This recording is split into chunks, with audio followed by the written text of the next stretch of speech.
বিশ্বকাপ জয়ের স্বপ্ন ভঙ্গের ২৪ ঘণ্টা পর অবশেষে নীরবতা ভাঙলেন লিওনেল মেসি। বিশ্বকাপ ফাইনালে স্পেনের কাছে হারের পর দেশে ফিরেননি আর্জেন্টাইন এই মহাতারকা। যুক্তরাষ্ট্র থেকে ইনস্টাগ্রামে নিজের অনুভূতি জানিয়েছেন তিনি। সেখানে ছিল না কোনো অজুহাত বা ক্ষোভ, ছিল শুধু বেদনা, আত্মসমালোচনা আর কৃতজ্ঞতা।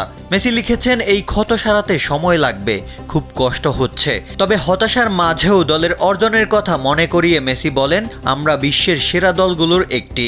টানা ২ বিশ্বকাপের ফাইনালে ওঠাও বড় অর্জন। যে ম্যাচগুলোতে আমরা পিছন থেকে ফিরেছি, জিতেছি, সেগুলো আমাদের মনে চিরকাল থেকে যাবে। সবশেষে নতুন বিশ্ব চ্যাম্পিয়ন স্পেনকে অভিনন্দন জানিয়ে সমর্থকদের ভালোবাসার জন্যও ধন্যবাদ জানিয়েছেন আর্জেন্টাইন এই মহাতারকা।